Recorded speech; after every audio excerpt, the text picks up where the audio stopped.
What's up, everybody, and welcome back to another Small World Weekend. So it was brought to my attention recently that you guys can't actually see the text that's on the screen. So, like you can see Tin Bot and Coconut Bot and Dragon Master Gypsies, but you can't see the text that goes in all of this. So that's a little unfortunate, but for the most part by now, I assume you guys would have asked questions and kind of understand what's going on, so I'm not too concerned about it. With the software that I have, I can't fully record everything right now. I played with it a little bit, couldn't quite get it to work. But hopefully, as I keep working on it, we'll be in a better place. I think flying fawns would be amazing. So the fawns, I don't play much with the fawns, so I'm gonna go ahead and during troop redeployment, the fawns get to collect one new race token for each active region you conquer this turn. Your victims also receive one new race token for each of the regions they conquered. So, as long as I attack active races, I can continue to grow. Now, the fawns are much better when it comes to like 5-player games. Not great on 3-player maps, but for now, I'm actually just gonna kind of chill. Well, depends on what the gypsies do, because the gypsies could come in and just like screw me over. But I'm just gonna go a little bit easy, take some land, call it good. Yeah, we'll leave it like that. Let turn 1 just kind of be, and then come turn 2, utilize the fact that they might have some weaker provinces. Yep, just like that, and go out on my own. Strike out. Ah! Dang it.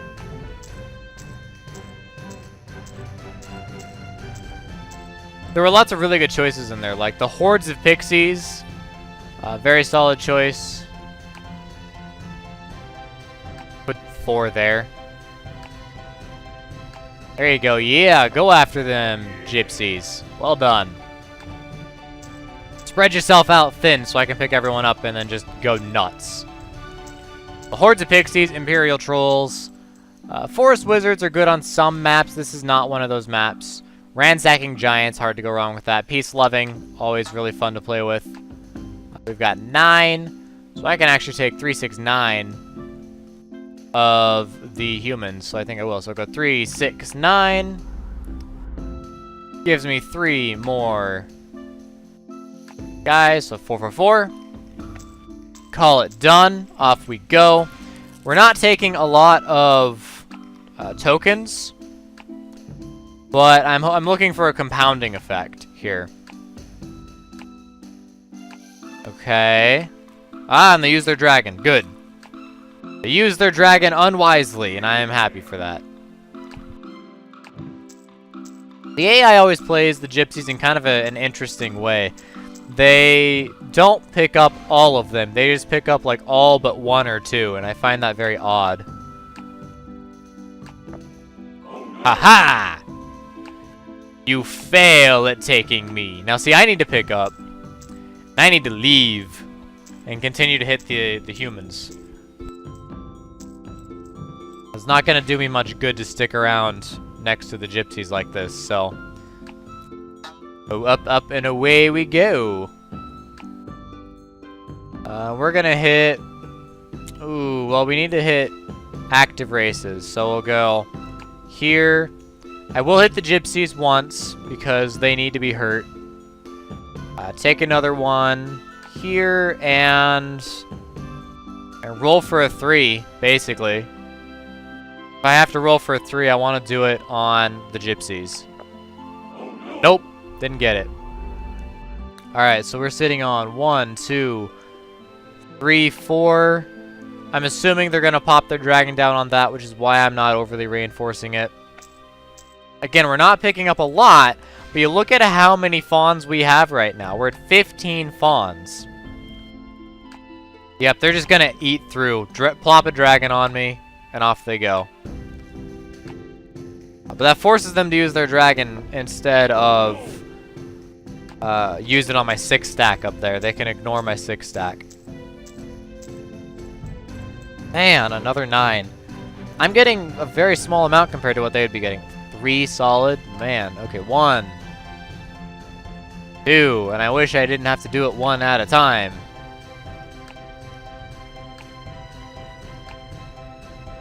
Wow. Alright. I'm okay with that. Please beat on each other. I'm good with that. Wow. The money, though. 12. Holy guacamole. We're sitting at 12. We could go up to 14. I think I'm going to evac. No, let's hold on to the mountain.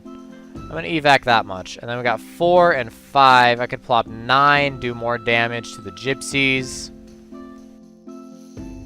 Yeah, let's do 5 and 4, and then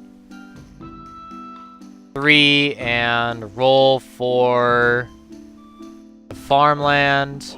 Didn't get it. That's okay. So 1, 2, 3, 4, because they have behemoths.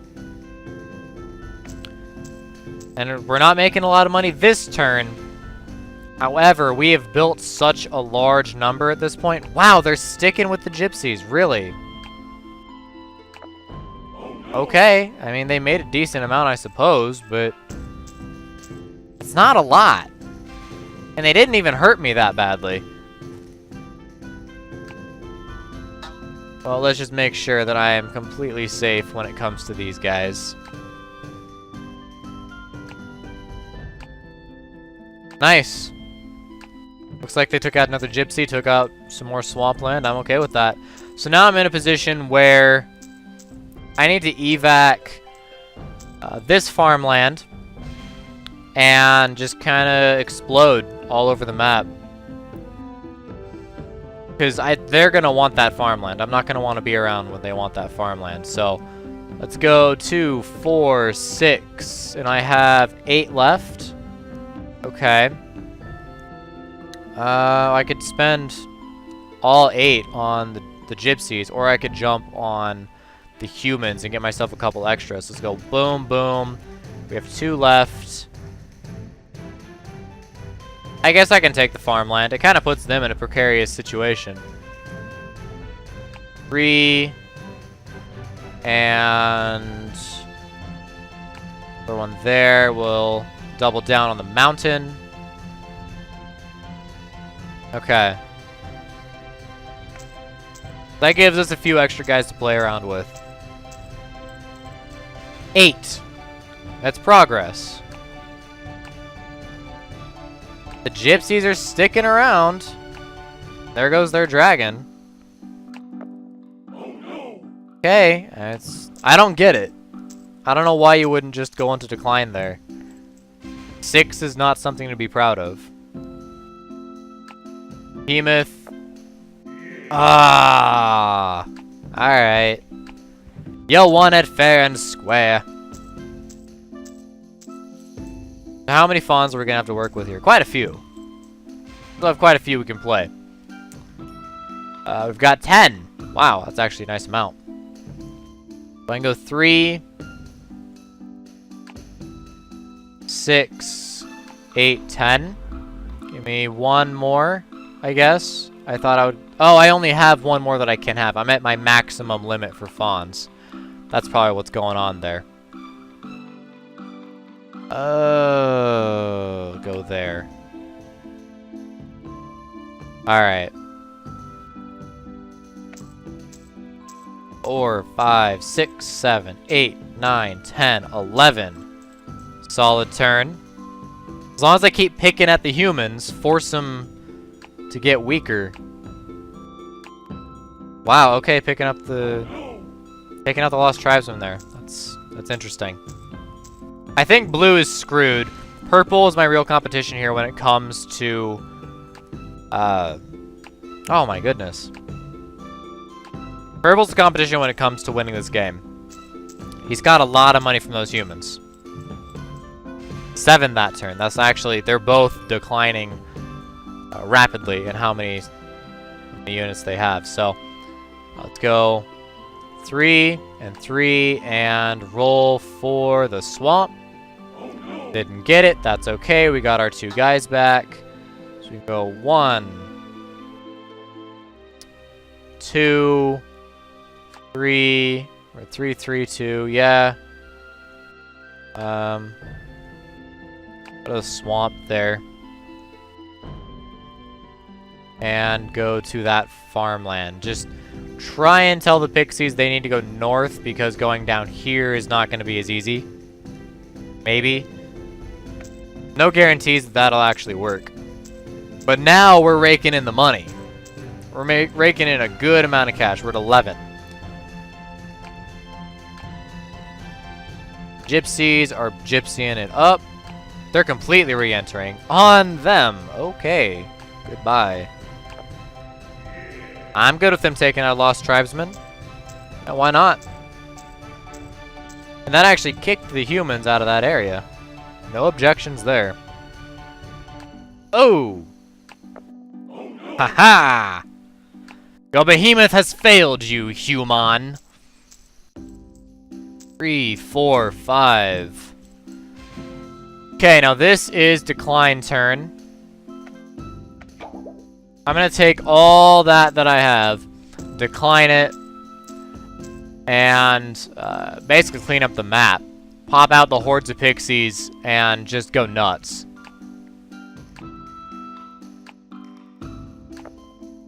I'm totally content if they want to beat on each other. That's... I mean, I understand why you go for the mountain. Totally get it. But they're just gonna beat on each other. Ah, there we go. There's the decline. Turn 9 decline. Alright, well, turn 9 for me is going to be hordes of pixies, because they're just going to just vomit all over the map. Alright, there's really no other word to describe it. I'm going to vomit on the map with my pixies. Use the hordes of. Just pop them. There we go. Alright, 2, 2, and 3 on them. And done! I still have 12 more pixies to play with. That's the beauty of it. 12 more pixies to play with. 16 that turn. The question is it too little too late? Is what I'm doing too little too late? I don't know. 2 for blue. Wow. Imperial Trolls. Yeah, I mean, they had the +2 on them. Oh! Whoa! It can't be too little too late when all they're doing is hitting each other. Like, what's going on here, AI? You're kind of derping. I'm not complaining. I'm just saying. Not your best moves here. So, let's go 3, 3, 3. And I guess mountain. There we go. We have 8 pixies left. I mean, I could have taken the pixies a lot further. But I feel like the fawns did a good job. I mean, they did what was asked of them. And the pixies bringing in buku bucks here at the end. Really helping us out. 19 on our last turn. I think we won this. I think with what the 2 AI were doing, I don't get it. 94. Not our best game. But a really solid 3-player game. I mean, actually our worst 3-player game when you look at it. But I think that has a lot to do with me going for the fawns first. I was trying something new, and it ultimately wasn't really worth it. Still, they brought in 80. I mean, don't get me wrong. They did well, but I should have declined a lot sooner or started with someone else entirely. On part the behemoth humans. And purple was both of our targets, and purple targeted me. Fair enough. That's how it works out, but I don't agree with sticking with the gypsies the whole game. I don't get it. I don't know what was going on there. So, let's go do one more. Hop into a 4-player game. Off we go. Pillaging Amazons. Wow. Wow.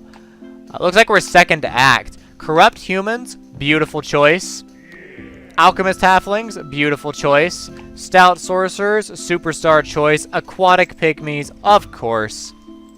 Flying dwarves. If you're gonna have any mixture with dwarves, flying is optimal. Because that allows you to hop from mine to mine. However, I have a hard time passing up stout.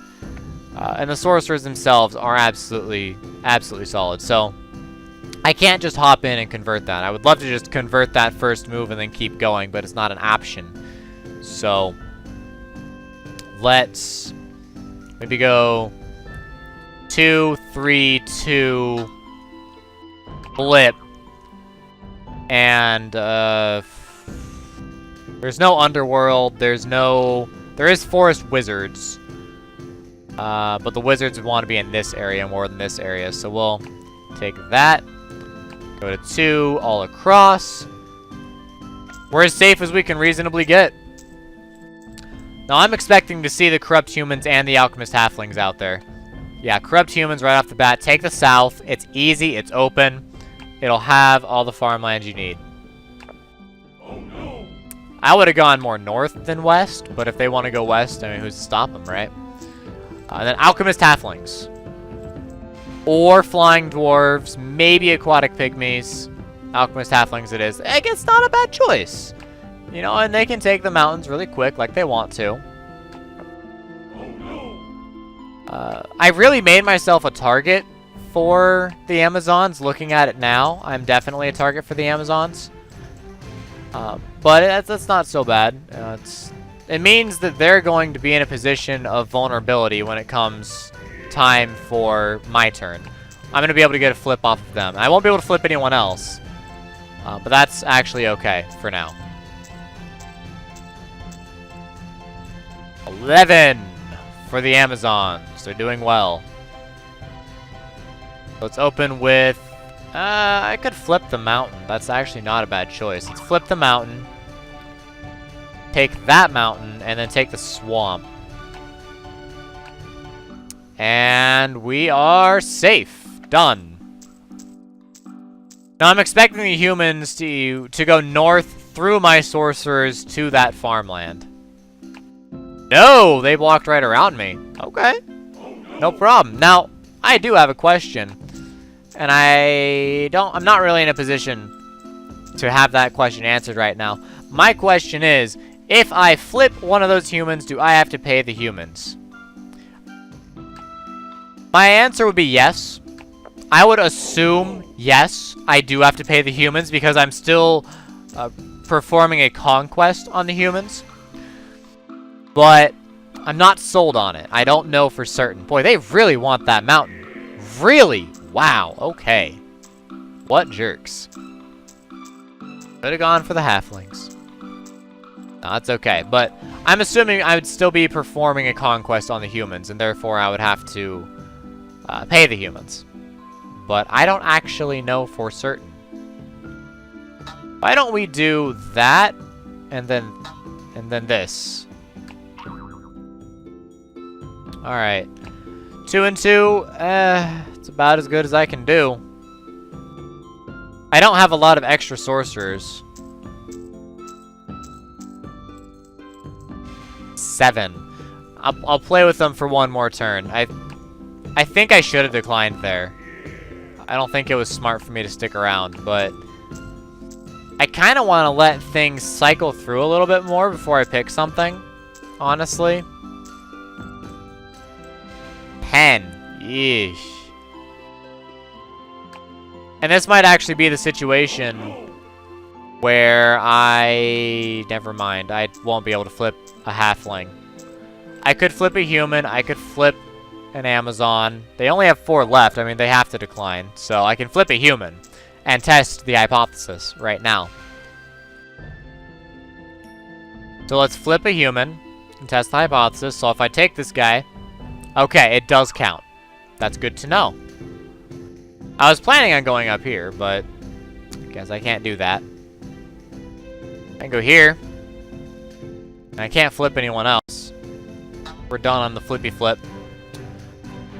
So let's go into decline. Let's go into decline after the Amazons and see what they leave us. What are they going to take? What are they going to leave behind? Flying dwarves would be nice, but they are really a race that you grab and decline. Not a race that can be persistent. The pygmies can be persistent. They could definitely be persistent. Forest wizards, sure. Bivouacking barbarians, great combo. Commando Igors Obviously, Igors are so much fun to play with.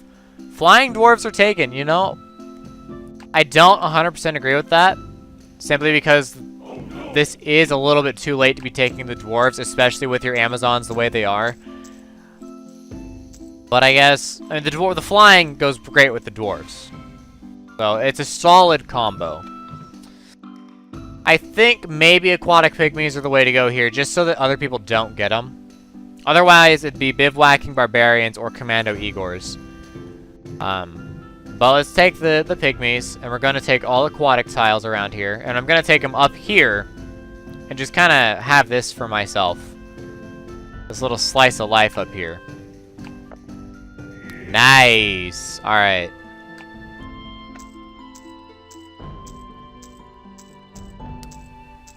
So, the aquatic's going to kick in. That's going to be very handy. It means I just got 6 first turn pygmies. I got 6.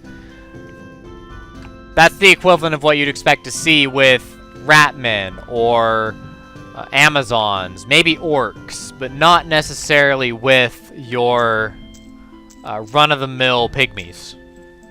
You know, that's...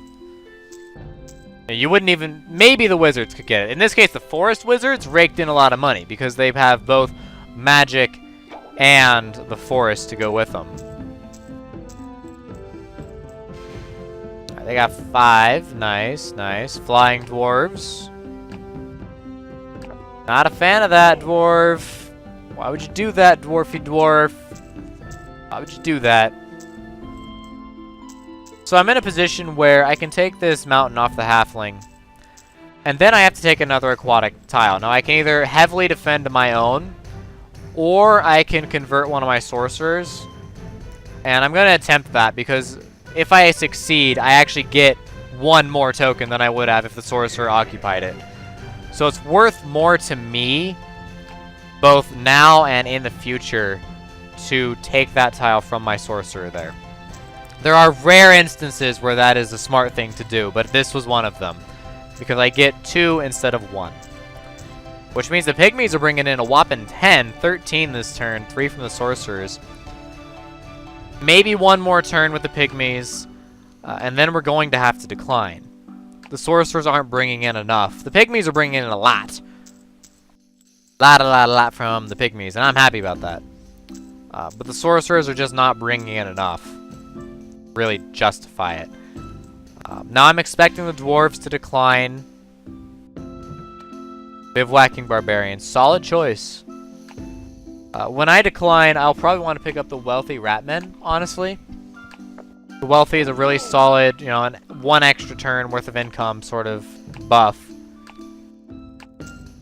Definitely a fan of it. And then you have the commando Igors. Commando is awesome. Igors are awesome. I think it's too late to capitalize on it. But they are good. They're very good. But I just think the wealthy ratman is the better choice here. I am a little surprised that the dwarves did not go into decline, actually. But they picked up 10, so that's understandable. So we have 4 left. Oh, I could take 1 tile or I could decline. Ooh, that is tough. That is tough. Let's go ahead and decline. I'll take 2 turns with the ratmen.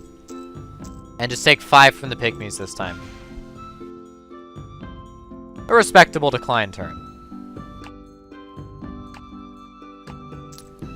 That actually forces the wizards to weaken themselves a little bit. Put themselves in a bit of a vulnerable position. And that's probably for the best, honestly. For me, that's for the best.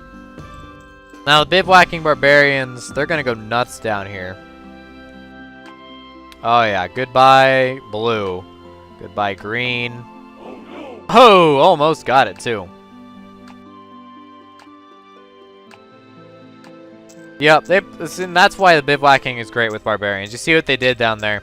They added a lot of bivouacs to their single tiles, and then they have high numbers where they conquered. And that's what makes bivouacking barbarians such a potent combo.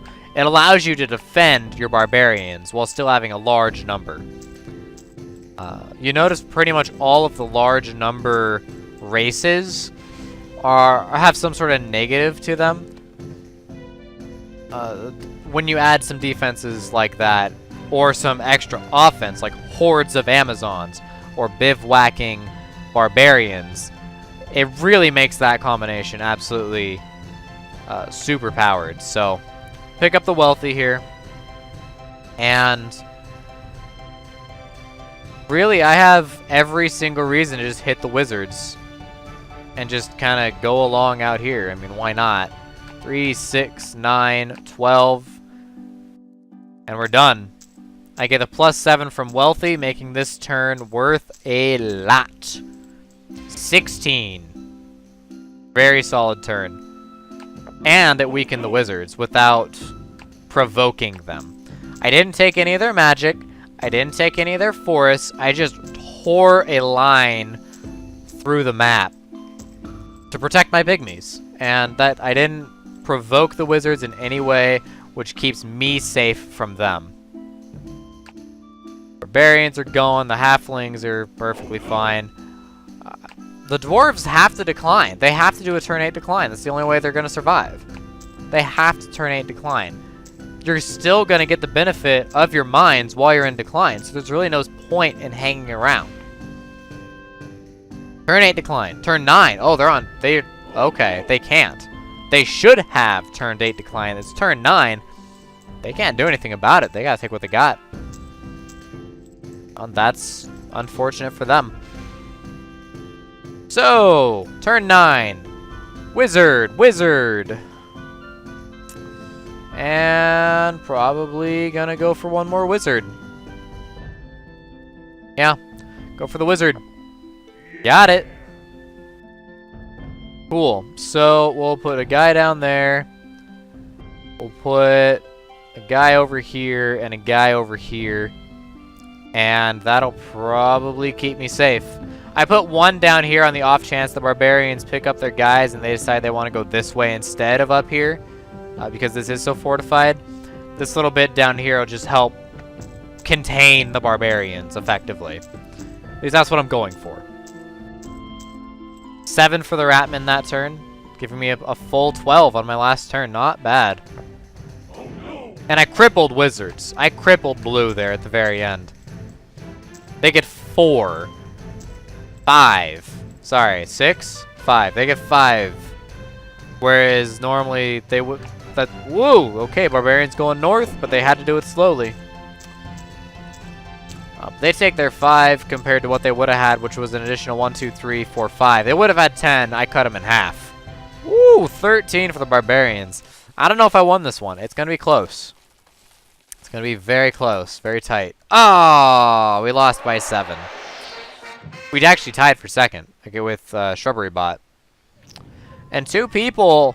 out of the 3 possible, did target Tinbot, so well, props to him for being able to win that. Now, if I hadn't flipped the humans there, I would probably, well, I can't say for certain if I would have 88. Because I wouldn't have had that sorcerer giving me the extra cash per turn for a while, but ultimately, it was a good game. It was a solid game. Lost out by 7 points, tied for second. Really, really close game. 94, 87, 87, 85. Really close game. Like seeing that. I really like seeing that because it means that the AI actually did okay for once. Instead of being crushed or one person having like 50, another person having 100. Really close game. A lot of fun. Congrats to Tinbot. Well, he did well. So, as always, guys, thank you for watching. And I will see you in the next episode for the second half of this Small World Weekend. DFTBA.